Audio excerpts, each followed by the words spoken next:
ಭಾಳ ಕಳಕಳಿ ಅದ ಈ ಹಾಸ್ಪಿಟಲ್ ಬಗ್ಗೆ. We are working really hard. ನಮ್ದು ಸಣ್ಣ ಟೀಮ್ ಇದ್ರೂ ನಾವು ಒಂದು ಈ ಕಲ್ಯಾಣ ಕರ್ನಾಟಕ ವಿಭಾಗಕ್ಕೆ ಒಂದು ಒಳ್ಳೆ ಚಿಕಿತ್ಸೆ ಕೊಡೋ ನಿರಂತರ ಪ್ರಯತ್ನ ಮಾಡ್ತಾ ಇದ್ದೀವಿ. ಯಾಕಂದ್ರೆ ಸರ್ ಈಗ ಒಳ್ಳೆ ಕೆಲಸ ಆಗ್ತಾ ಇದೆ, ಅದಕ್ಕಾಗಿಗೋಸ್ಕರ ನೀವು ಆರಾಮ ಮಾಡ್ತಾ ಇದ್ದಾರೆ ಅಂತ ಅಂದಾಗಿದೆ.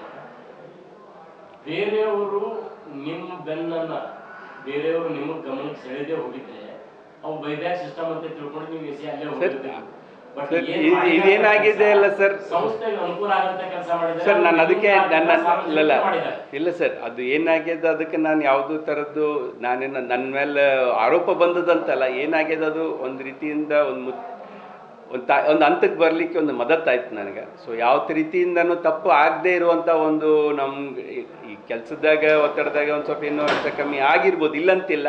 ಬಟ್ ಯಾವುದೂ ಥರ ತಪ್ಪು ಆಗದೆ ಇರುವಂಥ ಒಂದು ಎಚ್ಚರಿಕೆ ಮೂಡಿಸುವಂಥ ಒಂದು ಇದು ಕಂಪ್ಲೇನ್ ಇತ್ತು. ಸೊ ಆ ಥರ ನಾವು ಈಗಾದರೂ ನಾನು ಒಂದು ರಿಪೋರ್ಟ್ ಸಲ್ಲಿಸ್ಬೇಕು ಸರ್. ಅಂದರೆ ನಮ್ಮ ಹೆಡ್ ಆಫೀಸ್ ಕಡೆಯಿಂದ ಒಂದು ರಿಪೋರ್ಟ್ ಸಲ್ಲಿಸ್ಬೇಕಾಗ್ತದೆ ಈ ಥರ ಆಗ್ಯದಂತ.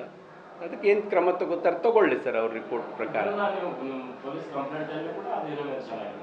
ಯಾವುದು ಸರ್ ಅದನ್ನು ನಾವು ಪೊಲೀಸ್, ಯಾಕಂದರೆ ನನ್ನ ಹತ್ರ ಆ್ಯಕ್ಚುಲಿ ಕಳ್ತನ ಆಗಿರೋದು 2 AC ಭಾಗಗಳು ಮಾತ್ರ ಅಲ್ಲ, ಅದಕ್ಕೆ ನಾನು ಅದನ್ನು ಕಂಪ್ಲೇಂಟ್ ಕೊಟ್ಟಿಲ್ಲ ಸರ್. ಯಾಕಂದರೆ ಆಮೇಲೆ ಉಳಿದಿವಿ ನಾವು ತಂದು ಜೋಡಿಸ್ಕೊಂಡು ಬಿಟ್ವಿ, ಅದಕ್ಕೆ ನಾನು ಕಂಪ್ಲೇನಲ್ಲಿ ಬರೆದಿಲ್ಲ ಸರ್. ಮಾಡುವವರೆಗೂ ನೀವು ಗಮನಕ್ಕೆ ಇಲ್ಲ, ನೀವು ಬೈಬ್ಯಾಕ್ ಸಿಸ್ಟಮ್ ಅದ ಹಂಗೆ ತಗೋತಾರಂತಲೇ ನೀವು ಕೂತೀರಿ. ನಿಮ್ದೇ ಇದು ಬೈಬ್ಯಾಕ್ ಎಲ್ಲ ಕಳ್ತನದಂತ ನೀವು ಸಂಸ್ಥೆ ಮುಖ್ಯಸ್ಥರಾಗಿದ್ದೀರಿ, ನಿಮ್ಗೆ ಗೊತ್ತಿಲ್ಲ. ಇಲ್ಲ ಸರ್, ಅದು ನಾನು ಒಪ್ಕೊಂಡೈತಿ, ಅದೊಂದು ನನ್ನ ಕಡೆಯಿಂದ ಸ್ವಲ್ಪ ಕನ್ಫ್ಯೂಷನ್ ಆಗ್ಯದ, ಇಲ್ಲಂತಿಲ್ಲ.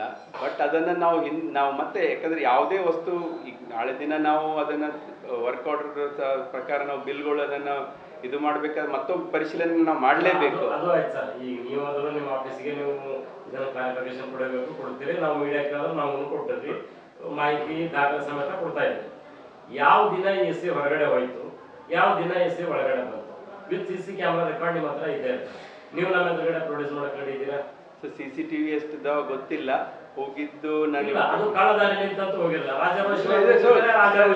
ಯಾವ್ದನ್ನ ಹೋಗ್ಬೇಕಿತ್ತು ಅಂದ್ರೆ ಹಿಂದಿನ ಬಾಗಿಲಿಂದ ಹೋಗ್ಬೇಕಾಗ್ತದೆ. ಇದು ನೀವು ಬೈಬ್ಯಾಕ್ ಸಿಸ್ಟಮ್ ಅಂತ ತಿಳ್ಕೊಂಡು ಕೊಟ್ಟಿದ್ದೀರಿ. ಸೊ ಹಂಗಾಗಿ ಅವ್ರು ರಾಜವರ್ಷವಾಗಿ ಹೋಯ್ತಿರ್ತಾರೆ.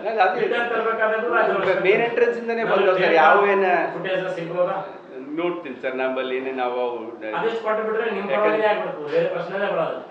ಆಯ್ತು ಸರ್, ನಾನು ಅದನ್ನ ತಿಳ್ಕೊಂಡು ನೀವು ಇದನ್ನ ಮಾಡಿಲ್ಲ ಅಂದಾಗಲೇ ಬೇರೆ ಮಾಡ್ಬೋದು. ನೀವು ಅದನ್ನ ಕೊಟ್ಟು ಬಿಟ್ರೆ ನಾವೇ ನಿಮ್ಮ ಪರವಾಗಿ ಸುದ್ದಿ ಮಾಡ್ಬೇಕು.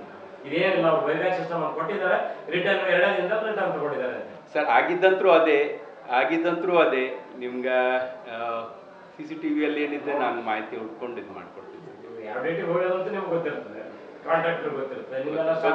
ಬರ್ತಿರ್ತಾರೆ ಸರ್, ಕಾಂಟ್ರಾಕ್ಟರ್ ಬರ್ತಾರೆ, ಯಾವ ಡೇಟಿಗೆ ರಿಟರ್ನ್ ಬಂದು ಅನ್ನೋದು ಗೊತ್ತಿರ್ತದೆ. ನಾವು ಸಮರ್ಥನೆ ಮಾಡ್ಕೊಳ್ಳೋಕೆ ನಮಗೊಂದು ಅವಕಾಶ ಅದು. ನಾನು ಅದನ್ನು ಯಾಕಂದ್ರೆ ಅದ್ರದ್ದು ಆಕ್ಸೆಸ್ ಹೆಡ್ ಆಫೀಸಿಗೆ ಅದ, ನಾನು ಅಲ್ಲಿಂದ ನಿಮಗೆ ತರಿಸ್ಕೊಡೋ ಕೋಶಿಶ್ ಮಾಡ್ತೀನಿ ಸರ್. DVR ಇಲ್ಲಿದ್ರು ರೆಕಾರ್ಡಿಂಗ್ ಅಲ್ಲ ಅದು, ಅಲ್ಲಿ ಅವ್ರಿಗೆ ಒಂದು ಆಕ್ಸೆಸ್ ಇರ್ತದೆ ಸರ್. ಇಲ್ಲ, ಅವ್ರಿಗೆ ಒಂದು ಆಕ್ಸೆಸ್ ಇರ್ತದೆ, ನಾನು ನೋಡ್ತೀನಿ ಸರ್. ಒಂದು ನಿಮಿಷ ಅದನ್ನ ನಾನು ನೋಡಿ ನಿಮಗೆ ನಾನು ನೋಡಿ ಹೇಳ್ತೀನಿ ಸರ್. ಇದೆಲ್ಲ 1 ಮಂತ್ ನಾನು ಕೇಳ್ತೀನಿ ಸರ್. ಅದೇ ಸರ್, ನಾನು ನಮ್ಮ ಇವ್ರಿಗೆ ಕೇಳ್ತೀನಿ ಸರ್, ನಮ್ಮ ಟೆಕ್ನಿಷಿಯನಿಗೆ ಕೇಳಿ ನಿಮ್ಗೆ ಅದನ್ನು ಒದಗಿಸ್ತೀನಿ.